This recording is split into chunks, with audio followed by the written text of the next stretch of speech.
You guys were asking, what was the sample size? If you're doing social research, what's the sample size? Is it statistically significant or not? Right? Maybe if you're doing lab work, you could look at, like the chemistry sciences, what's the validation? Was the method validated? You know?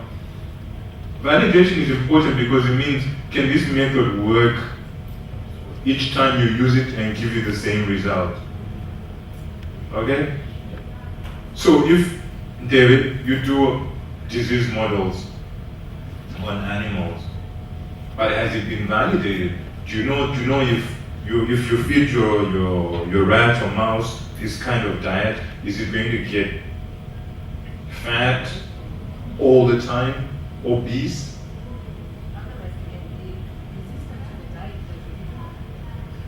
Yeah, but yeah, okay. So you talk. I'm saying if you're feeding the guys to the hyperdiets, for example, you want to make them obese or what, so you're not sure if all of them they're going to be to get used to that diet, other than to get resistant to the diet. Yeah, okay. So would you say that the model is validated then? Yeah, because if I wanted to maybe try it elsewhere, it doesn't work. Yeah. So you've got to put in a rider then to say, well, this method maybe works 90% of the time or things like that. And of course, you could use the literature to say this has been done in. Okay. So include the exact technicalities in the source of material, so that because the whole idea about a method, it's a recipe. You want somebody sitting in Kazakhstan, not Borat hopefully, but somebody a bit more clever, sitting there and doing the same thing that you've done and hopefully achieving the same result. Yeah.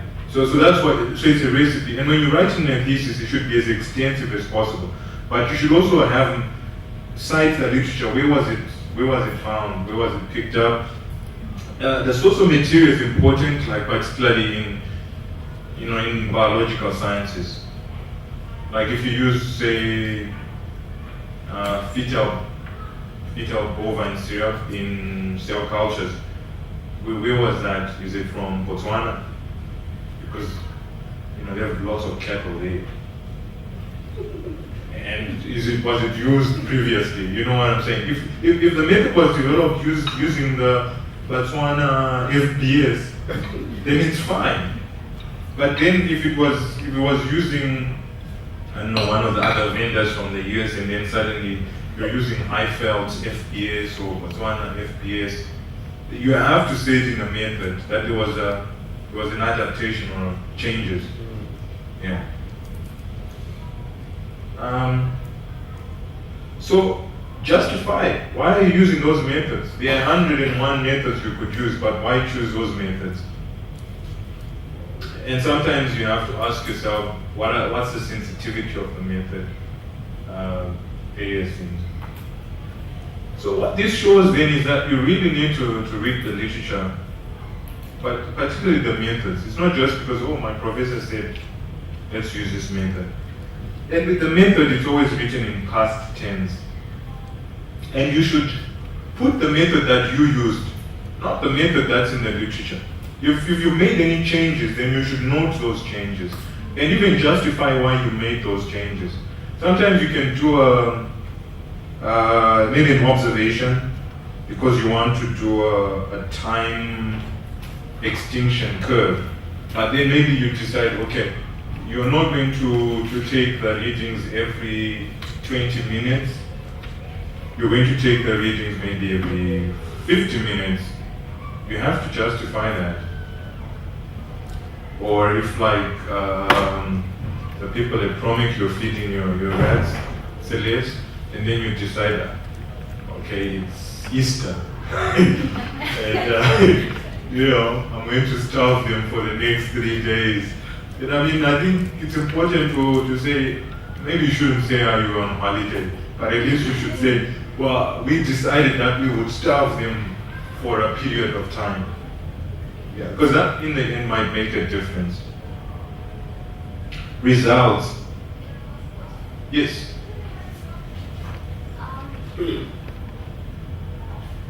When do you reference the methods? Because you often find that in publications, they will reference the method from the previous paper, when there's actually a million of papers that have said the same thing. How do you know when to reference the method?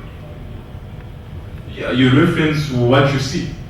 So the paper that you used, you can reference it. Yeah, but then if say, and this is interesting, if say David Katere developed a specific method and maybe even patented it, right? And now people are citing that, and it's such an important method, seminal method, then it might be worth going to that method, right? But if it's not going to make a difference, then you just cite the method that you see, which is, your primary reference. This is, I used this paper from 2010 instead of going to the paper from 1965. So just choose one of the many. Yeah. Because, like I said, yeah. If the method has been modified by somebody, do I reference the modifier or the original? Which method did you use? This is what I'm saying. You use the method you see. If you use a method that was modified, then you would cite the person who's modified the method. So in that case, do you have to validate that method? Well, validation is different because if you're in an analytical chemistry environment, you always have to validate a method because that method was not done in your lab. Yeah. So the A in your lab is totally different from the A in my lab.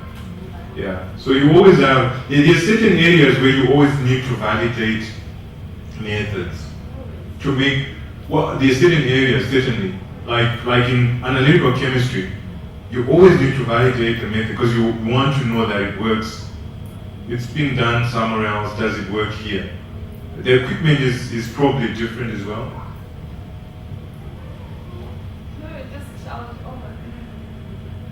If, for instance, the method was established in 1930, and every 10 years from then people have been cited that reference. So the second reference that comes in 1970, and then in 2010.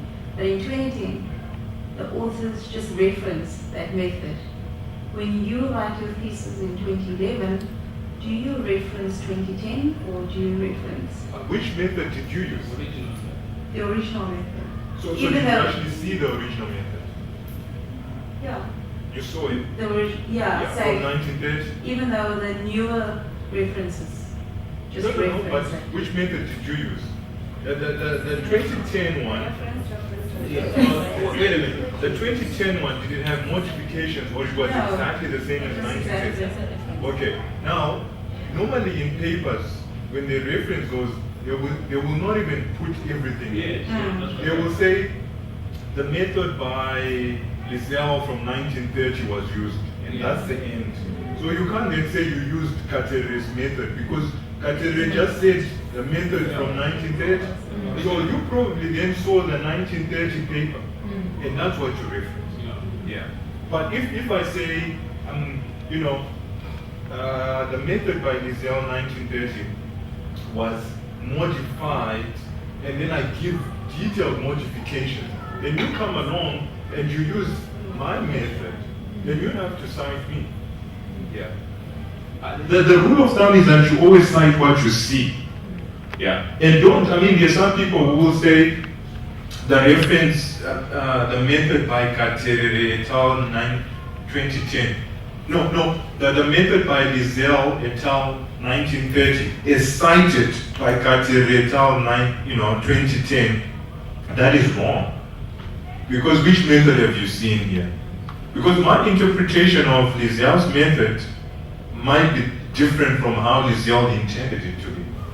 Yeah. It's the same with the referencing, and we'll talk about that. Okay, so we come to, yeah.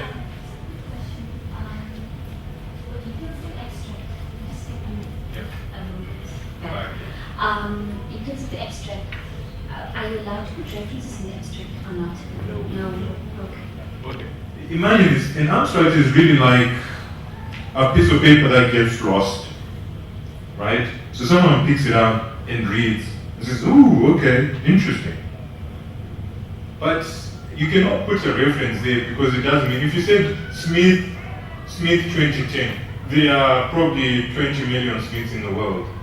So it's isolated. But when you're writing a proposal, you're still not allowed. What do you mean? Like, in the initial stages when you're writing a proposal, which needs to be related. No, the proposal always has a reference. Not in the final things that you publish. Or, you mean you papers and you publish. Okay, I'm really confused. Yeah. I think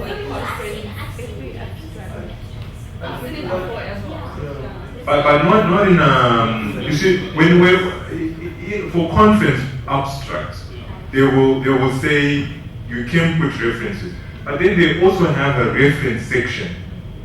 Yeah, which is what I'm saying. If you just put an abstract and you said Smith 2010, right? It doesn't mean anything because you haven't given us a complete reference. You haven't said Smith 2010 in this journal and things like that. So it won't mean anything.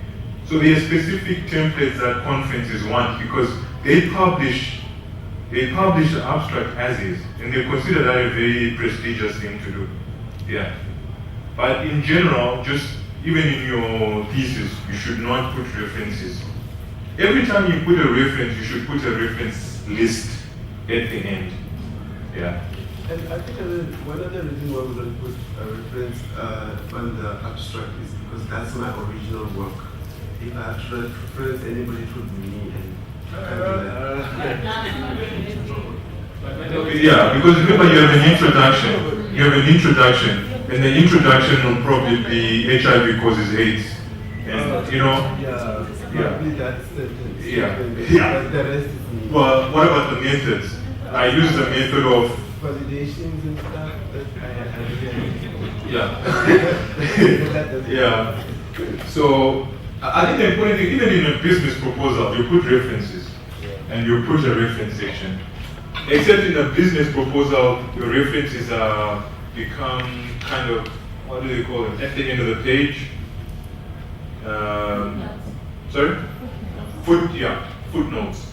Yeah, but it's important because people want to know that you're not lying to them when you say South Africa's pharmaceutical industry is worth 27 billion. You know, then you cite the business day or whatever. Yeah, it is 27 billion. 27 billion in the greater scheme of things is not a lot. Yeah.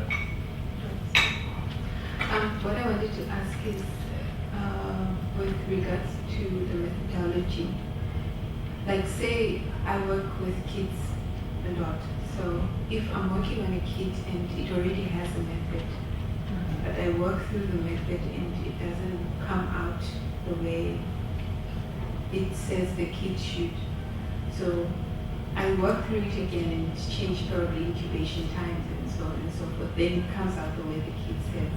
So how do I reference that? Well, you've got to say the kit, Promega kit, and you put out the method. You can either say as according to the Promega kit, but it was modified. And then you say the incubation time was increased to 2 hours instead of 30 minutes. So you really give specific changes. And when your kit doesn't work, sometimes it's a problem because maybe you've got to send it back. Yeah. Especially if it's a very expensive kit. Yeah, because that's the issue there. Actually, they haven't validated it to that environment. Yeah, it's like trying to use a kit maybe with a different substrate, because I mean that's maybe part of your thesis, and they'll be happy with that. But you still got to highlight all the changes. And with the kit, don't just say Promega kit. I think you should try and actually put out what does the kit say. Because the other thing you're trying to do is you're also trying to buy pages for yourself. Because if everybody says, oh, I use a Promega kit, I mean, that's like one sentence. and your thesis will be like really, really thin, you know. So yeah, yeah. Yeah. Is there a distinction between methodology and method? Well, methodology is really like a blanket thing, and methodology they would use a lot in social sciences. In the basic sciences, we tend to say materials and methods because we have materials that we use.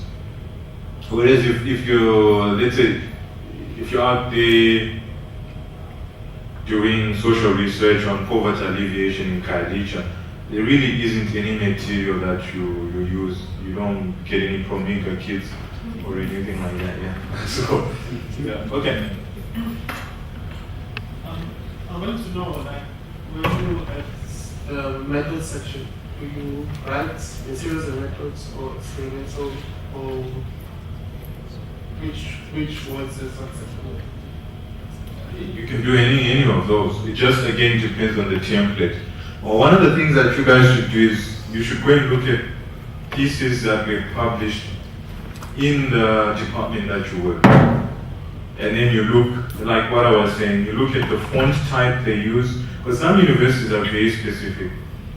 You look at the font size, you even look at spacing.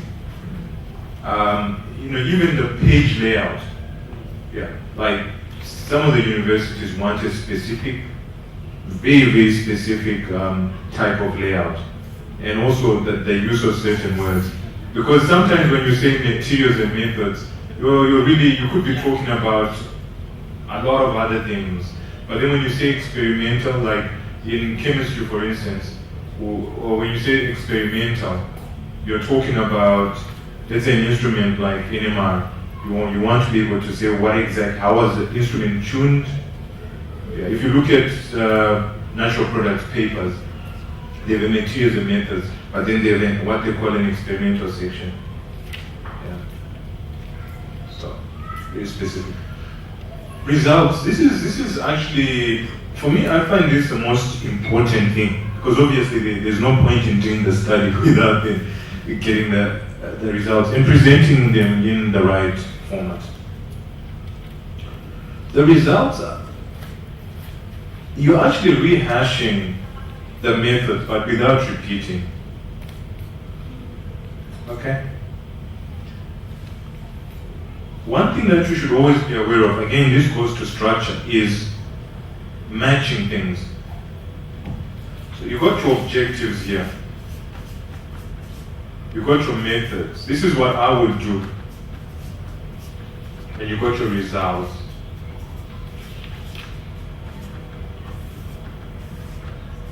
I would draw a template like that. Okay? This doesn't have to be in the final thesis. This is just to assist you. What you do is, you have a specific objective, you should have a specific method to test that objective, and you should have a specific result that comes from this. Okay, and then 2, 2, 2. And then if you like, 3.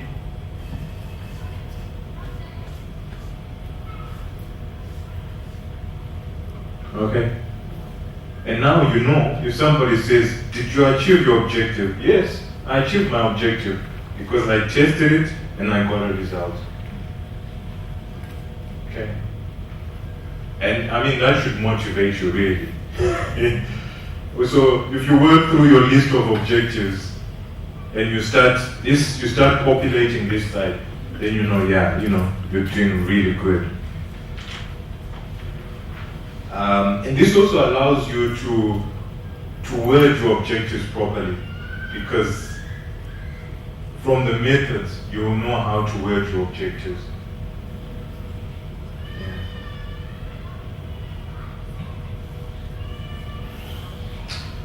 Pamela, what are your objectives for your study? That's the negative thing about having a supervisor. But then you can share. You just give me a bit of a background about what you're trying to do. Okay, so we're doing aflatoxin, mycotoxin, which are aflatoxin and few monisms in maize, beans, and peanuts. In cocoa and what else? Vanilla. Yeah.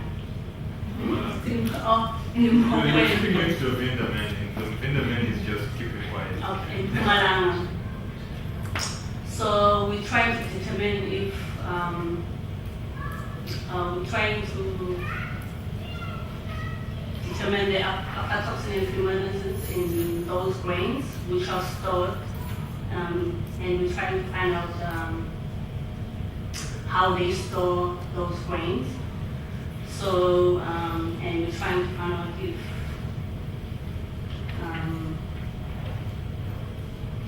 there are aflatoxins from those grains. Okay, so from what you're saying then, what are your objectives? Is to determine the aflatoxin and the fumarisin from those grains, from the storage of Determined by, how do you determine? by analyzing it using HPLC method. Okay, by analysis. Method? We're using previous methods, but So method is HPLC, yeah, HPLC and then you methods. report a result here, Yeah. right? And then, but remember your other objective is also to collect in Limpopo and Valas. So your method of collection then, you should talk about your method of collection. You got a questionnaire, Yeah, we do have questions. so that's a method. Yeah, and then you get a result.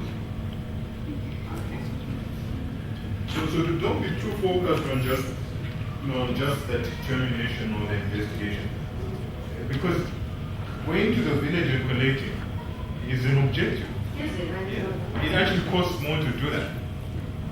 Because you've got to do it in the right way, you have to, the sample size should be good enough. Yeah. So that is an objective. So objective is to collect in 2 villages. And then what's your method? Your method is to use a questionnaire to do the collection. Because you want to do it in a specific way. Then your results, we'll talk about the questionnaire. How you did the collection, how many samples you collected, and all of that. And second bit is now, I would say an objective to analyze the samples for the 2 toxins, right? And then your result would be the HPLC data. Your method would be HPLC, and then the result would be HPLC. What do you want from those? Just to compare the differences from these 2 products. Yeah, number one is to compare, but also to understand if there is a problem.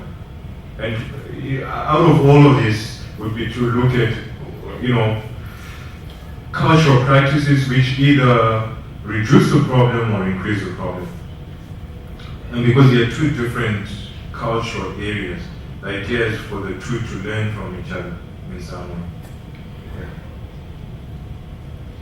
Okay, yeah. I just wanted to find out, for example, if you are working through one of your objectives and you attain it, right? Then while analyzing it, you find that it actually brings up something else that could extend the study or extend the understanding of the study.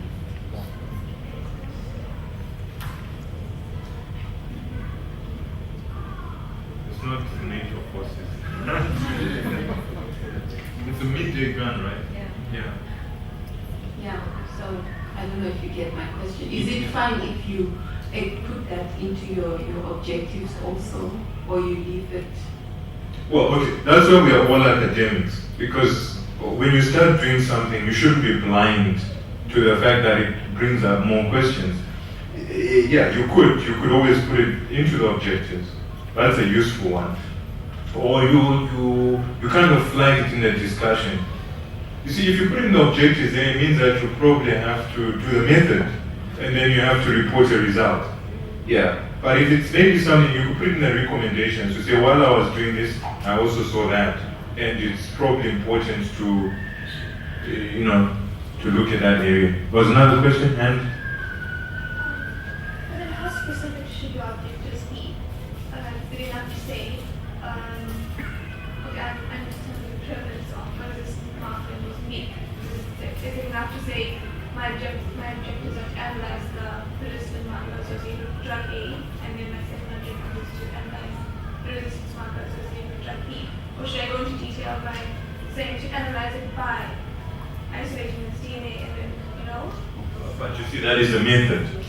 So you kind of dabble into the method, and you would say, I would, the latter I would say, where you'd say by using this method. So I should state that in my objectives. Yeah, but like in this case, you could say we're going to collect using a questionnaire, right? But then in the methods, she then gets into a lot of detail about the questionnaire. The questionnaire has some demographic data. Then she can even put a sample of the questionnaire in the method. Yeah. And this is, you'll find there's a lot of repetition. In the results, for instance, when you start to discuss the results, you have to rehash. That's why I was saying that. You have to rehash the experiment, the experimental information, the method. So when she starts talking about the results, she will say that the questionnaire that was administered to 20 people. She would have said that in the method to say that we intend to administer the questionnaire to 20 people. But then here she says it was administered to 20 people. But she will now go into greater detail to say these 20 people, 10 were women and 10 were men. They lived, you could even talk about GPS coordinates. They lived in 2 villages. They were randomly selected. In the method, you would say the same thing. You'd say that we aim. That's why the method, you always write it in kind of the future. We aim to sample 20 households within two villages. Yeah. But when you're doing that, you don't know, because when you go to the village, you might find actually, well, that maybe you need to increase your sample sizes or to decrease your size. You could say you want to sample in 5 villages, then you think you get there and it's very mountainous. You can't go over to the other villages. There are a lot of things that happen, might be those kind of studies. Yeah. So how do you determine your sample size? Yeah, that's a tricky one. Well, it depends. What are you trying to achieve? Are you trying to say something that's significant? See, like with human studies or with even animal studies, things that have that kind of impact, like the rape thing, if it's got that kind of impact, then it's got to be statistically significant. Then you bring in the statisticians and you say to them, it's like a clinical drug trial, right? You have to have a certain minimum for you to actually say what the effect is. If you think about the microbicide work or the HIV vaccine work, you need to have a lot of numbers, millions, to actually have a statistical difference. Yeah. But if it's just an analytical method, like the kind of thing that Carmen is doing, then it really depends on other things like costs, logistics and things. Doesn't your sample size also depend on whether your study is qualitative or quantitative? Yeah, that is true. Yeah, that's a good one. Could you please just re-explain this rehashing your experimental methods, because I don't know how much of details to include for the kind of work that I do, which is animal studies. What kind of things I would need to include there? Animal studies. Yeah, because we normally just basically describe what you see in your graph in results section. Well, that's kind of, but what's the context? Because what you've got to say is that how many animal models have you used? Are you using one? Or how many animals did you choose and why were they chosen? You know, like individuals. So you could just say in a sentence that the study was done on with the rats and 20 individuals were taken as described in the method section. Because there's a lot of cross-referencing that you have to do. As described in section 3.1.2 in greater detail. Yeah, you can't just slap a result without that context. What I've selected in my division, Yeah. that's not the style of writing. That's why I'm a bit confused on how much details. Yeah, but you see, you always have to take things in context, because what actually tends to happen is when there's some examiners will read an entire thesis, and I'm kind of one of those. But then I know a lot of people who cut corners, and what they do is they will generally read the introduction, very quickly to just see how much literature review you've done, right? They might scan the methods, but not in detail. But the results are important because that's what determines whether you did the work or not. So if you don't have a context within which you've placed the results, that can be to your disadvantage. Yeah. So in general, what I always do, what I've seen and what works is just to, give a brief summary of the methods. 5 methods were used, and as outlined or as detailed in section XYZ. Yeah. And then because also remember in the discussion, you don't talk about the results in isolation, because maybe the methods were the wrong methods. Maybe your sample size was the wrong kind of sample size, but you don't say it was wrong. You try and say, oh, maybe in future, yeah. So that's what I would do. You always place things in context. Yeah. Then in the results as well, you should show representative data. Sometimes you don't always have to show everything, because everything can be pages and pages and pages and pages. Especially like with statistical analysis. When you've done a study and then it goes to the statistician. The statistician goes to town with that data, and a lot of it is not even usable. Or let's say with an analytical instrument like LCMS, there's so many things that you can get out of that. But what is relevant to your study? So if you think you have reams and reams of things, like now what journals do, the electronic journals will tell you that they have a repository where you can put all your raw data. So if somebody is really interested in the raw data, they can go and look at the raw data. But most people just want to understand what you did, how you did it, and why you did it, and kind of what you think about what you did, the discussion part. And pick up the nuggets, what I call the nuggets. You say, oh, we just put a table there, but I don't know what's the important stuff. It's like someone coming to a presentation and putting up a table.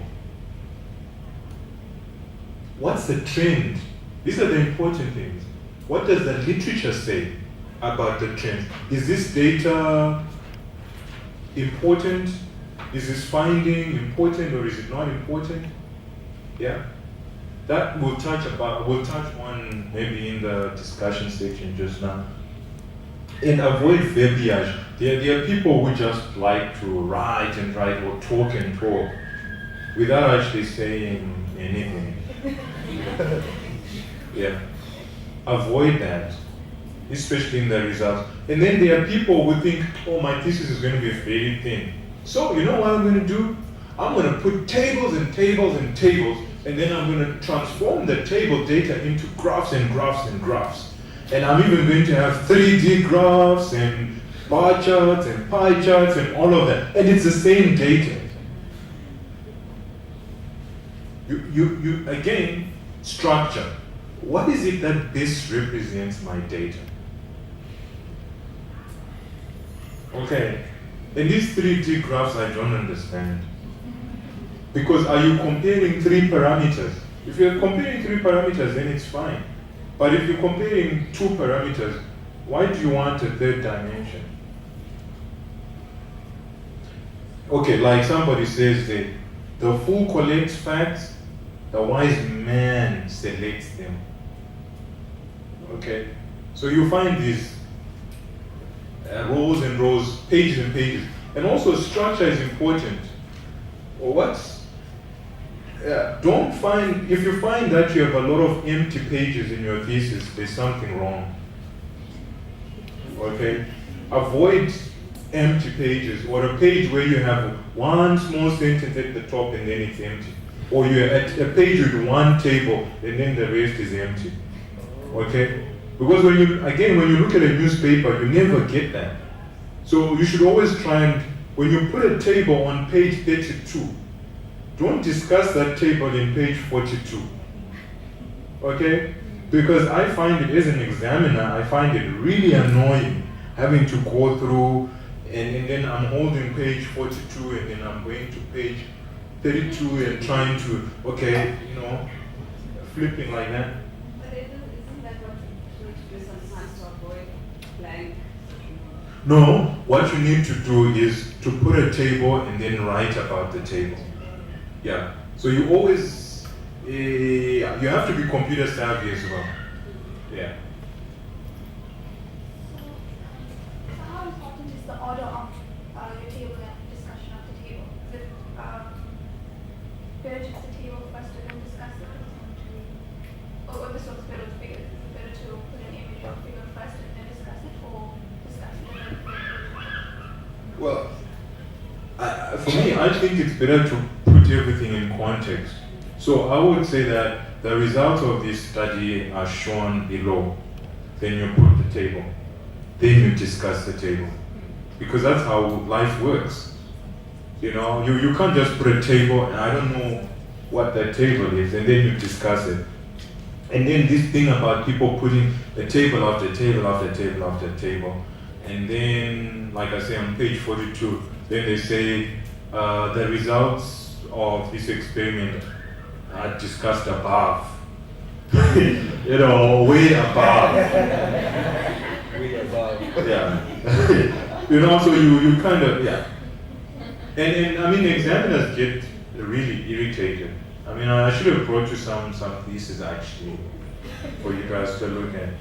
Examine this, some of the people. Be nice, yeah. When you say discussion in general, what you're doing, a discussion is you're looking at the literature and you're discussing your findings in the context of the literature, right?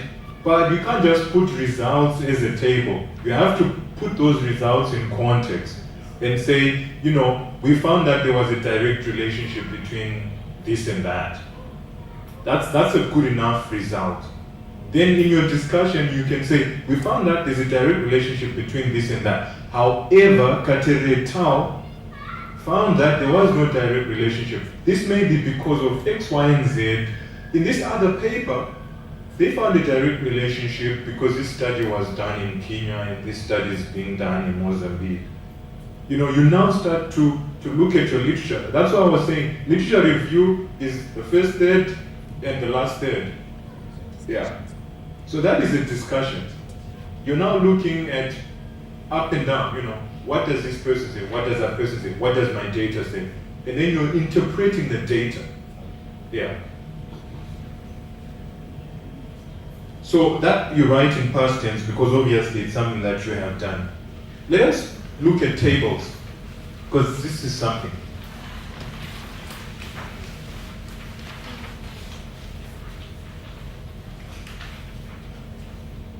A table it gives something that is constant with something that is variable.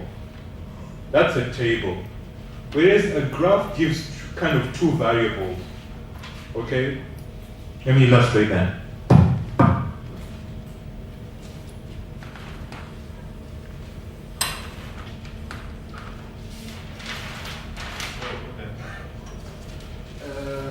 Since you've run out of paper.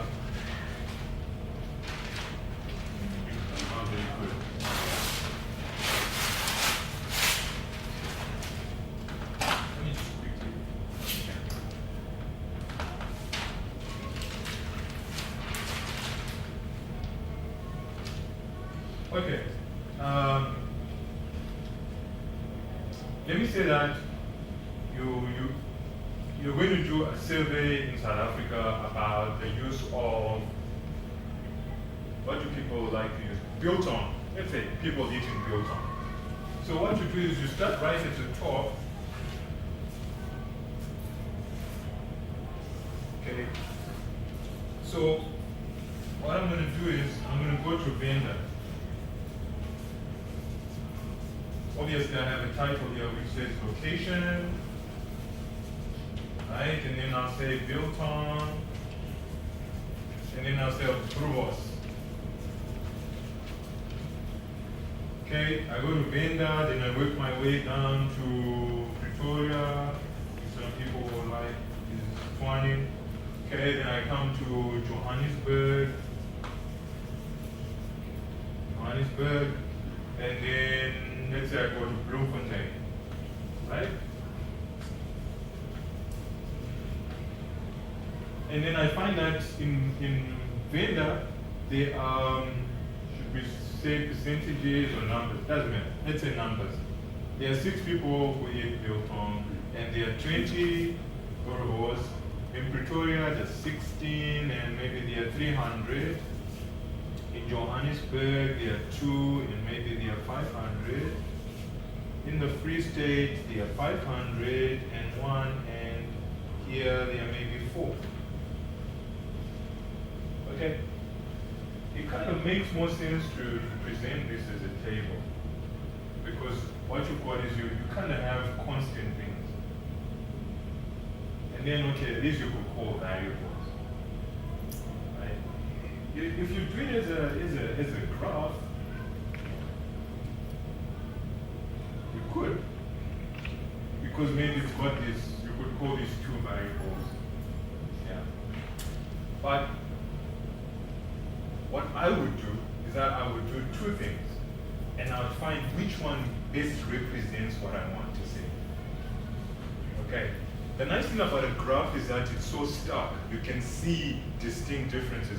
Like for instance, with a graph, I'll be able to see that in Bloemfontein, they don't eat as much Boerewors as say in Johannesburg, right? I'll be able to see that, right? Maybe not. For a graph, what do you think I need to do? Sorry? You say bar chart. Yeah, but I mean, it could be a pie chart, bar chart, a circular chart. But what do you think I need to do before I use that information? Convert to percentages. Yeah, transform the data to percentages. Because in that case, with a graph, graphs are always, I feel, better when they're transformed to kind of percentages. Because maybe this 4, when you look at this 500, it's probably within a population. So it's got a bigger population. Johannesburg is a bigger population. Yeah. So you know, these are the things that you need to think through. Is it better to have this as a, you know, as a percentage type thing, or is it better to have it? So in that case, what I could do is add all these things up and have a percentage. Then I could represent each of these as a percentage of the people sampled. But there are other things that, you know, you could look at here. So when you've drawn your graph, see what are the best points that I can get out of this. When I'm discussing it in the discussion section, I can say that, well, I looked at 4, what can I say? I looked at 4